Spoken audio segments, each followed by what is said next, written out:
সূরা আল বাকারা 239 নম্বর আয়াত কারিমা পাঠ করেছি, যেটা আপনাদের জানা যে নামাজের গুরুত্ব, এই নামাজের গুরুত্ব কোরআন ও হাদিসের আলোকে আমাদের মুর্শিদ সুফি মুফতি আজম গাছি রহমাতুল্লাহ আলাইহি থেকে নিয়ে তার খলিফাগণ যে গুরুত্বের কথা বলেছেন, আল্লাহ যদি তৌফিক দান করেন দু চার কথা বলবো। আল্লাহ পাক রব্বুল আলামিন বললেন, ফাইন খিফতুম, যদি তোমরা ভয় করো, ফারিজালান, হাঁটা অবস্থায়, আও রুকবানান, অথবা আরোহী অবস্থায়। আরোহী বলতে ট্রেনে, গাড়িতে, বাসে, যে অবস্থা থাকো না কেন কি করবে? নামাজ কায়েম করবে। আমরা জানি ট্রেনে, গাড়িতে, বাসে যদি থাকি সঠিকভাবে রুকু সিজদা হয় না, তাহলে কি হবে? ফাইদা আমিনতুম, যখন তুমি স্থগিত হবে, আরামদায়ক জায়গায় চলে আসবে, গন্তব্যস্থলে পৌঁছে যাবে, ফাযকুরুল্লাহ, আমি আল্লাহ, আমাকে স্মরণ করো, অর্থাৎ নামাজটাকে দোহরে দাও। কামা আল্লামাকুম মা লাম তাকুনু তা'লামুন, যেটা তুমি জানতে না আমি আল্লাহ তোমাকে শিক্ষা দিয়েছি। জোরে বলি সুবহানাল্লাহ। এই নামাজ দিনের যে কয়েকটা খুঁটি আছে তার মধ্যে 2 নম্বর খুঁটি হলো নামাজ।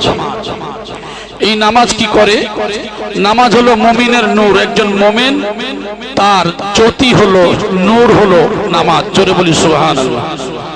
নামাজ হলো একটা শ্রেষ্ঠ ইবাদত। যত ইবাদত আছে ইবাদতের জগতে সবথেকে শ্রেষ্ঠ ইবাদত হলো কি? নামাজ। নম্বর 3, নামাজ হলো বেহেশতের চাবি। হুজুর কিবলা প্রায় সময় এই কথাটা বলেন যে নামাজ কি? নামাজ হলো বেহেশতের চাবি। একজন মুমিনের পরিচয় হলো নামাজ। জোরে বলি সুবহানাল্লাহ। একজন মুমিনকে চিনতে গেলে বোঝা যায়, যদি বেনামাজি হয় তাকে আমরা মুমিন বলি না, কিন্তু যদি নামাজি হয় তাহলে তাকে আমরা মুমিন বলে জানি। তাহলে মুমিনের পরিচয় হলো নামাজ। নামাজ চেহারার উজ্জ্বলতা বাড়ায়। জোরে বলি সুবহানাল্লাহ। যেমন দেখবেন অনেক মানুষ ফজরের নামাজ পড়েন না, আর অনেক মানুষ ফজরের নামাজ পড়েন। কষ্ট করে একটা মানুষ উজু করে নামাজ পড়লো, সেই মানুষের চেহারার দিকে তাকাবেন, সে যত কালো কুশ্রী যাই হোক না কেন, তার মুখের মধ্যে একটা উজ্জ্বলতা ভাব থাকে। ঠিক কিনা কথা বলেন? ঠিক তদ্রূপ আমরা যদি এই রূপ দেখি, তাহলে একজন বেনামাজি, সে ঘুম থেকে উঠল সকাল 7টা-8টার সময়, তার চেহারার দিকে দেখবেন, যত পরিষ্কার ওয়ালা মানুষ হোক, তার চেহারার দিকে দেখবেন, তার যে চেহারার উজ্জ্বলতা যেটা আছে, সেই উজ্জ্বলতা কি হয়ে যায়? নষ্ট হয়ে যায়। তাহলে নামাজ কি করে? একজন মুমিনের চেহারার উজ্জ্বলতা বাড়ায়। জোরে বলি সুবহানাল্লাহ। নামাজ হলো দিলের নূর। এই দিলের মধ্যে, দিলকে যে জাগ্রত করে, এই নূর কিসের দ্বারা হয়? এই নামাজের দ্বারা হয়। সুবহানাল্লাহ। নামাজ হলো শরীরের আরাম। সুবহানাল্লাহ বলেন।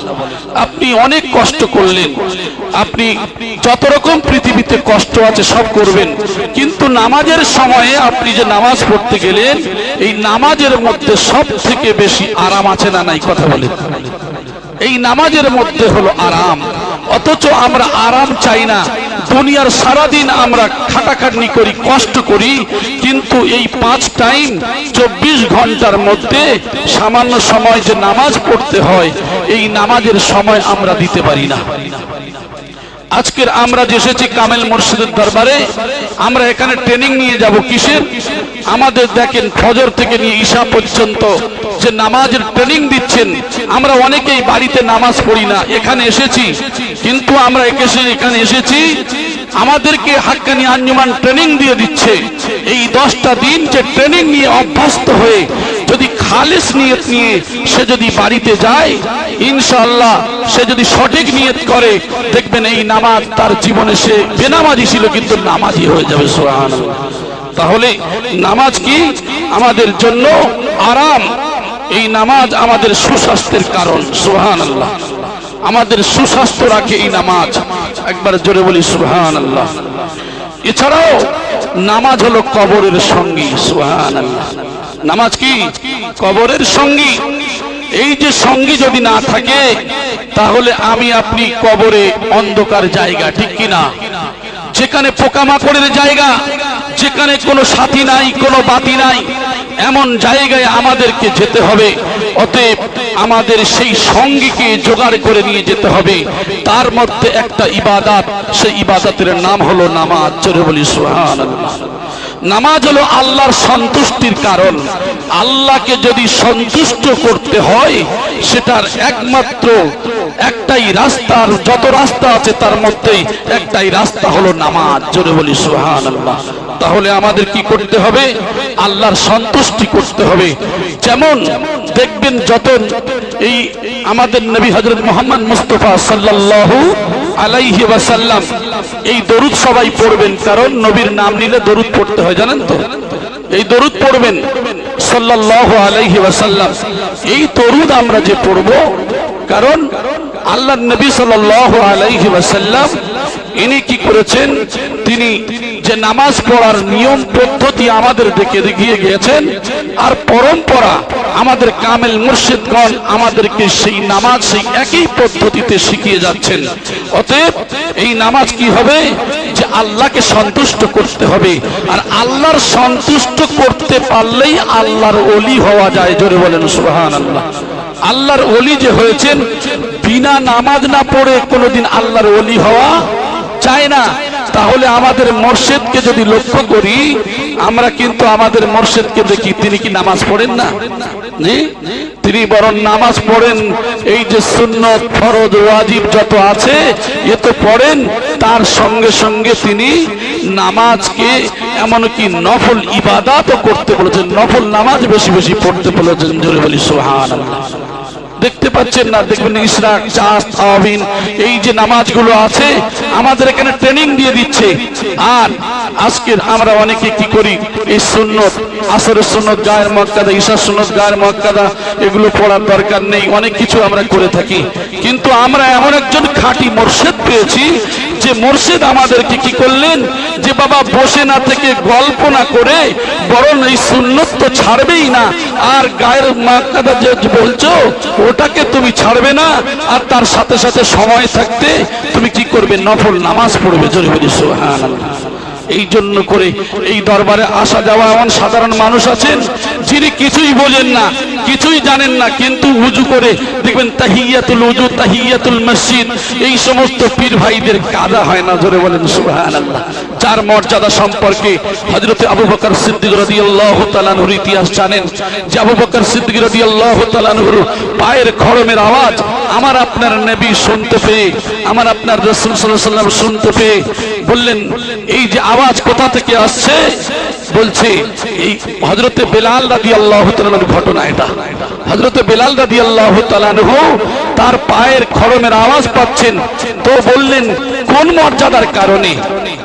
হযরতে বেলাল রাদিয়াল্লাহু তাআলা আনহুর যে খড়মের আওয়াজ আল্লাহর নবী পাচ্ছেন, যে হে বেলাল কোন মর্যাদার কারণে? আল্লাহ নবী সাল্লাল্লাহু আলাইহি ওয়াসাল্লামকে বলছেন এমন কিছু নয়, বেলাল যখন উযু করতেন, উযুর পরে তিনি কি করতেন, ওই 2 রাকাত তাহিয়াতুল উযু পড়তেন। জোরে বলেন সুবহানাল্লাহ। আজকের আমাদের মুর্শিদ খাঁটি আছে কিনা এটাই লক্ষ্য করে দেখি। আমরা দেখব কোরআন হাদিসের আলোকে আমাদের কামেল মুর্শিদ চলছেন কিনা। কামেল মুর্শিদ কোরআন হাদিসের আলোকেই চলছেন, আর কোরআন ও হাদিস দিয়েই 10টা দিন ইনশাআল্লাহ আমাদের মাওলানা সাহেবগণ সেই বয়ান বক্তৃতা ইনশাআল্লাহ করবেন। আর তার সাথে সাথে এই আল্লাহর সন্তুষ্টি যদি কেউ অর্জন করতে পারে, তাহলে ওই ব্যক্তি আল্লাহর ওলি হয়ে যাবে। জোরে বলেন সুবহানাল্লাহ।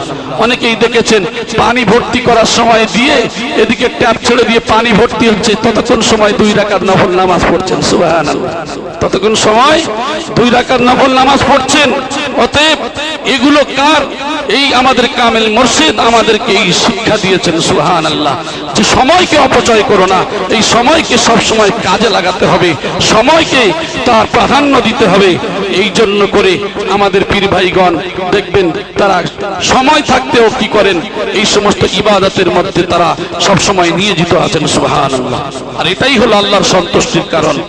নামাজ দোজখের প্রতিবন্ধক। সুবহানাল্লাহ। নামাজ কি করে?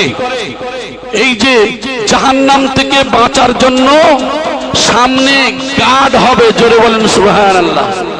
তাহলে এই নামাজ আমাদেরকে আদায় করতে হবে। আর হলো কি, নামাজ হলো দোয়া কবুলের মাধ্যম। জোরে বলেন সুবহানাল্লাহ। আপনি নামাজ পড়লেন, নামাজের পরে আল্লাহর কাছে রোনাজারি করবেন, কাঁদাকাটা করবেন। এই নামাজ এমন একটা মাধ্যম যে দোয়া কবুল হওয়ার মাধ্যম। জোরে বলেন সুবহানাল্লাহ। হাদিসের মধ্যে এসেছে, আমি আরবি পড়তে চাচ্ছি না, সময় কম। কারণ যখন কোনো মানুষ আল্লাহর নিকটবর্তী হতে চায় সে যেন বেশি বেশি সিজদা করে। জোরে বলি সুবহানাল্লাহ। আল্লাহর নিকটবর্তী হতে গেলে সিজদা করতে হবে, আর যে যত সিজদা করবে সে তত আল্লাহর নিকটবর্তী হবে। জোরে বলেন সুবহানাল্লাহ। আমার ভাই, আল্লাহর নবী সাল্লাল্লাহু আলাইহি সাল্লাম, ইনি যে নবী, কেমন নবী ছিলেন, যে নবীর ইতিহাস আপনারা জানেন। আল্লাহ রাসূল সাল্লাল্লাহু আলাইহি সাল্লাম খেজুর বাগানে গিয়েছেন, এমন লম্বা সিজদা দিয়েছেন, আল্লাহর নবীর সাহাবী দাঁড়িয়ে রয়েছেন, ভাবছেন যে আল্লাহর নবী সাল্লাল্লাহু আলাইহি সাল্লাম এতক্ষণ ধরে সিজদা করছেন। তিনি তার মন্তব্য, তার চিন্তাধারা আলাদা এসে গেল।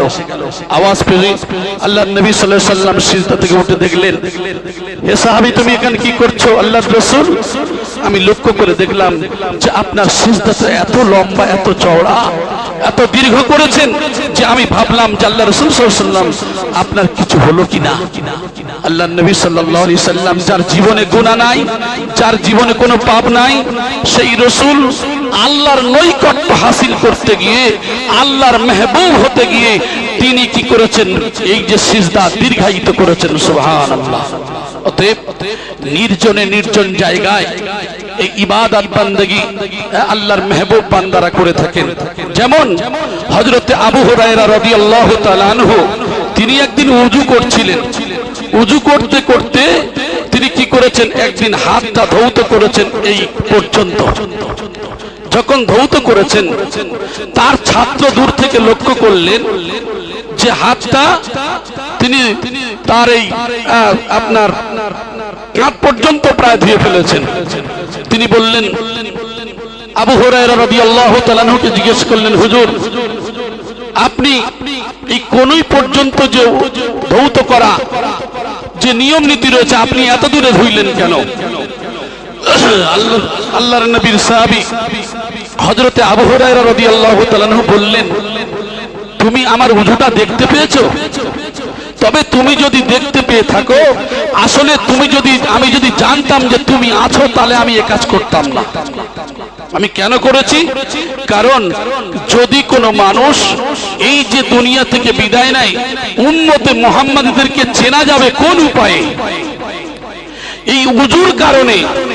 এই ওযুর পানি যতদূর ধৌত করে, এদের এই নূর, এই জ্যোতির দ্বারা বোঝা যাবে এরাই হলো এই সমস্ত নামাজি, এরাই হলো উম্মতে মুহাম্মাদী। জোরে বলেন সুবহানাল্লাহ। তাই আমি আবু হুরায়রা রাদিয়াল্লাহু তাআলা চিন্তা করলাম যে যদি নূরের এই জ্যোতি নিয়ে যদি ওঠে, তাই আমি নিজে একাকি, এটা কোনো কিছুই নয়, আমি নিজে এত দূরে ধুয়ে ফেলেছিলাম। আমার ইচ্ছা ছিল যে কাল কিয়ামতের ময়দানে আমার যেন উজ্জ্বলতাটা এত দূরে হয়। জোরে বলেন সুবহানাল্লাহ। তবে এটা নিয়ে যেন তুমি আমল করো না, এই আমলটা করলে বিদআত। কি হবে? বিদআত হবে। অতএব এই কাজটা করবে না। এটা আমি নিজের জন্য, আমি অন্য চিন্তা ভাবনা করে করেছিলাম। সুবহানাল্লাহ বলেন। উদ্দেশ্য কি ছিল তানার? তো যাই হোক, আমার বলার উদ্দেশ্য যেটা, যে আল্লাহর সন্তুষ্টির, আপনার জাহান্নাম থেকে যে প্রতিবন্ধক পাওয়া যায়, সেটা হলো একমাত্র নামাজ। আর দোয়া কবুলের মাধ্যম হলো সেই নামাজ। নামাজ অত্যাধিক নেকি অর্জনের হাতিয়ার। জোরে বলেন সুবহানাল্লাহ। যদি কোনো মানুষ বেশি নেকি করতে চায়, তাহলে সে কি করবে? অত্যাধিক নামাজ আদায় করেন। জোরে বলেন সুবহানাল্লাহ। আমার মুর্শিদ বলছিলেন যে বাবা, শুধু নামাজ, ওজিফার বয়ান, এই যে কামেল ওলি আল্লাহর দরবারে যেগুলো রয়েছে, শুধু এই বয়ানগুলো করলে এর সময় পাওয়া কষ্ট। আর সত্যিকারের কোরআন হাদিসে অনুযায়ী যদি নামাজের বিষয়, ওজিফার বিষয়, হারামের বিষয়, হালালের বিষয় যদি আলোচনা করা যায়, আমার মনে হয় 10 দিনেও শেষ হবে না। আমি এই নামাজের বিষয়ে অল্প কিছু বলবো, আবার যদি আল্লাহ তৌফিক দান করেন, আবার যদি মুর্শিদের হুকুম হয়, এই নামাজের বিষয়ে আবার 2-4 কথা আলোচনা করব। মহান আল্লাহ পাক রব্বুল আলামিন এই মানুষকে যে সৃষ্টি করেছেন, মানুষকে সৃষ্টি করার পর মানুষের কিছু দায়িত্ব দিয়েছেন। আল্লাহ তো মানুষকে সৃষ্টি করলেন, কি দায়িত্ব দিলেন? যে দায়িত্বের মধ্যে যে আল্লাহ সুবহানাহু ওয়া তাআলার প্রতি কি করবে? সে বিশ্বাস করবে এবং তার খালিক সৃষ্টিকর্তা হিসাবে তাকে মেনে নেবে। এবং শুধু তাই নয়, তিনি যে মহান রব অর্থাৎ পালনকর্তা, সেই পালনকর্তা হিসাবে স্বীকৃতি দেবে। সুবহানাল্লাহ বলে, ওমা খলাকতুল জিন্না ওয়াল ইনসা ইল্লা লিয়াবুদুন। আল্লাহ জিন আর ইনসানকে সৃষ্টি করেছে তার ইবাদতের জন্য। অতএব রব্বুল আলামিন তিনি আমাদেরকে সৃষ্টি করেছেন, তাহলে আমাদের সৃষ্টিকর্তা হিসাবে মানতে হবে, আর রব হিসাবে অর্থাৎ আমাদের পালনকর্তা হিসাবে মানতে হবে। আর রাজ্জাক অর্থাৎ রিজিক দাতা তিনি কে? তিনি হলেন আল্লাহ। অতএব রিজিক দাতা হিসাবে তারও স্বীকৃতি আমাদেরকে দিতে হবে। তাহলে যিনি আমাদের সবকিছু দায়িত্ব নিলেন, তার হক তিনি পালন করলেন, কিন্তু বান্দা আল্লাহর হককে আমরা আদায় করি নাই, হককে আদায় করি নাই। এটাই হলো সব থেকে বড় দুঃখ। এই জন্য করে কামেল ওলি আল্লাহগণ এই 10 দিনের সারা 1 বছর পর আবার এই 10 দিনের আমাদের এই যে রিচার্জিং সেন্টার যে রয়েছে, অর্থাৎ এখানে আমাদের ব্যাটারি অর্থাৎ আমাদের ইমানি নূরগুলো যে নষ্ট হয়ে গেছে, আমাদের দিলকে ময়লা কালো করে ফেলেছি, এই দিলকে জাগ্রত করার জন্য আবার 1 বছর পরে আমরা এসেছি এই দিলকে ময়লা দিলকে পরিষ্কার করার জন্য। অতএব তিনি আমাদের সেই দিলকে পরিষ্কার করার জন্য তাই তিনি এই শিক্ষা দিলেন যে রব আমাদেরকে সৃষ্টি করেছেন, যে পালনকর্তা আমাদেরকে পালন করেছেন, যে রিজিক দাতা আমাদেরকে রিজিক দিয়েছেন, অবশ্যই তার স্বীকৃতি দিতে হবে। কোরআনে কারীম যে আল্লাহ সুবহানাহু ওয়া তাআলা নাজিল করেছেন তার প্রতিও ঈমান আনতে হবে। হযরত মুহাম্মদ মুস্তাফা সাল্লাল্লাহু আলাইহি সাল্লামকে আমাদের নবী হিসাবে মানতে হবে। অতএব এই বিশ্বাস এই ঈমান আমাদেরকে আনতে হবে।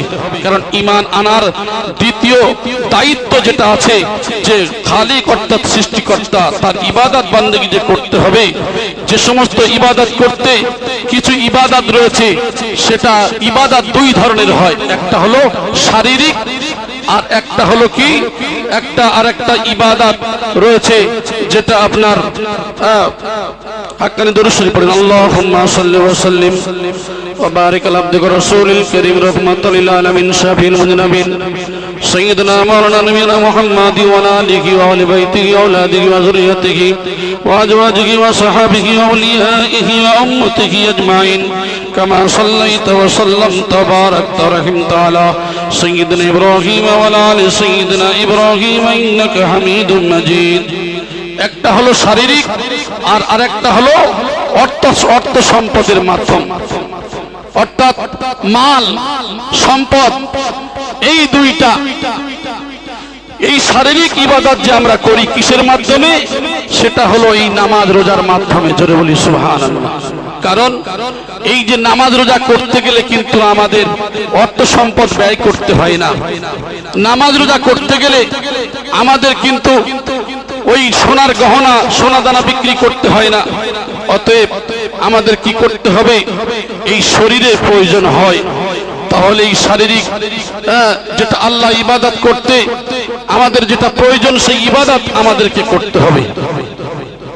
তাই বলি আল্লাহ পাক রব্বুল আলামিন তিনি আমাদের যে নির্দেশ দিয়েছেন এ সম্পর্কে অনেক কথা রয়েছে, তবে আমি কয়েকটা মাসলা, যেহেতু সময় শেষ হয়ে গেছে, আমি 2-4 মিনিটের মধ্যে কয়েকটা মাসলা মাসাইল যেটা আমার আপনার মুর্শিদ বলেন তার উপরে ভিত্তি করে 2-4 কথা বলবো। আমরা জানি নামাজ পড়তে গেলে উযু লাগে, আর উযু করতে গেলে কি লাগে? পানি লাগে। তাহলে নামাজ পড়তে গেলে উযু লাগে আর উযু করতে গেলে পানি লাগে। আপনি এমন একটা জায়গায় গিয়েছেন সেখানে কি করবেন? উযু করার মতো পানিও পাচ্ছেন না, পানি পাচ্ছেন না, তাহলে কি করবেন? নামাজ ছেড়ে দেবেন নাকি? আমার আপনার মুর্শিদ তিনি তার জবান দিয়ে জানিয়ে দিয়েছেন যে তুমি কি করবে, তার জন্য নিয়ম রয়েছে মাটি দ্বারা তায়াম্মুম করা। জোরে বলি সুবহানাল্লাহ। অতএব নামাজ কোনো অবস্থায় কাজা না হয়ে যায়, এই যে তায়াম্মুমের বিধান দিয়ে আমাদেরকে বুঝিয়ে দিয়েছেন যে বাবা যে এমন জায়গায় গিয়েছো পানি নাই, অতএব তুমি কি করবে? তায়াম্মুম করবে এই মাটি দ্বারা এবং নামাজটাকে তুমি কাজা করবে না। জোরে বলি সুবহানাল্লাহ। দ্বিতীয় নম্বর, নামাজ পড়তে গেলে কাপড় পাক হওয়া চাই। এই যে কাপড় পাক হওয়া চাই, এখন কাপড়ের ব্যবস্থা এমন অবস্থা হয়ে গেছে যে কাপড় নাপাক হয়ে গেছে। এই পাক কাপড়ের ব্যবস্থা করা সম্ভব নয়, এমন পরিস্থিতির মধ্যে আছেন, তাহলে কি করবেন? নামাজ ছেড়ে দেবেন?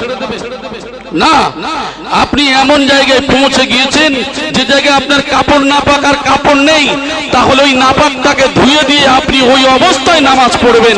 অতএব অন্তরের খবর আমার আল্লাহ সুবহানাহু ওয়া তাআলা জানেন। জোরে বলি সুবহানাল্লাহ। এই নামাজ যে ছেড়ে দেব না, বাড়িতে এসে ওই কাপড় পাল্টাবো বা আমি আবার 2-4 দিন পরে বাড়িতে ফিরবো, যাই হোক এই কাপড় পরে নামাজ পড়ার দরকার নাই।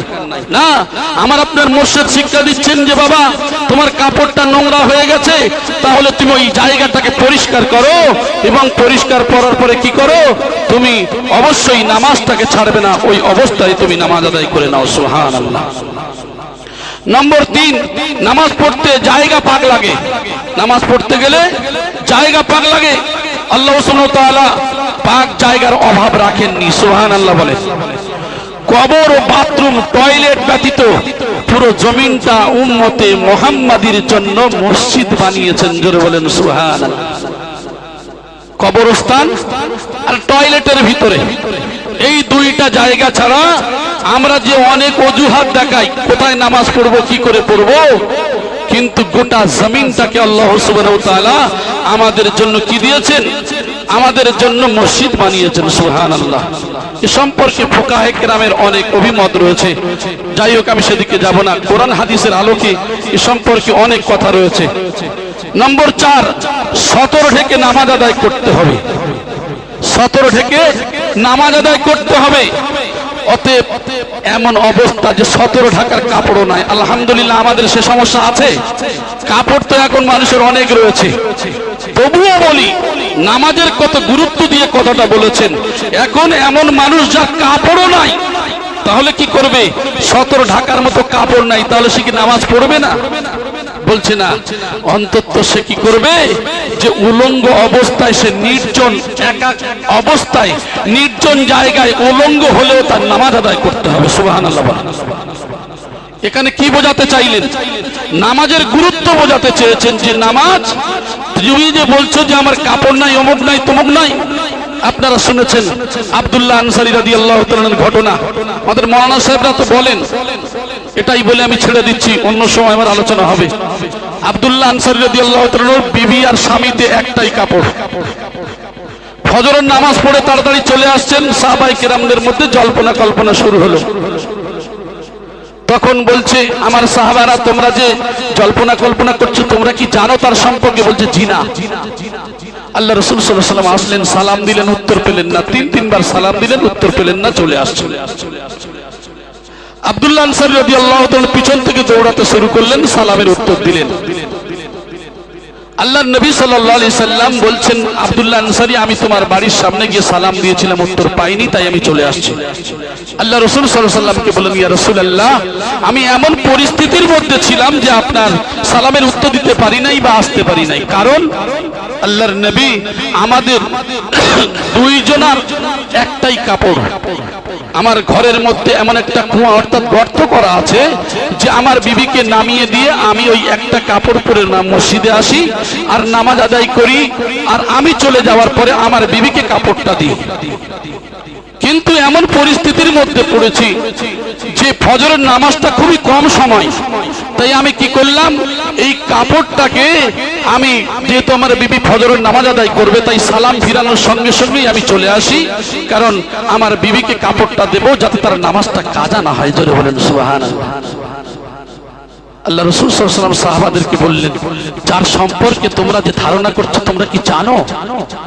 কারণ বর্ণনা করলেন। আমার বলার উদ্দেশ্য হলো এটাই, আমরা এখানে বিভিন্ন মানুষের বিভিন্ন কথা, বিভিন্ন চিন্তা ভাবনা, ধ্যান ধারণা, এই সমস্ত জিনিস যেন না হয়, এটার দ্বারা এটাই শিক্ষা নিতে হবে। আমরা কারোর সম্পর্কে বলবো না কি বিষয় কি, বিভিন্ন ভাবে এই সমস্ত জল্পনা কল্পনা করব না, কারণ আমরা জানি না নেকি করতে এসে গুনাহ যেন না হয়ে যায়। আল্লাহ পাক রব্বুল আলামিন যেন আমাদের নামাজের হিফাজত করার সাথে সাথে আমাদের জবান, আমাদের জেহেন সবকিছুকে আল্লাহ যেন হিফাজত করেন বলি আমিন। ভাষার মধ্যে, বলার মধ্যে যদি কোনো বিয়াদবি হয় আল্লাহর হস্তে ক্ষমা করবেন। ওয়া আখিরু দাওয়ানা আলহামদুলিল্লাহি রাব্বিল আলামিন।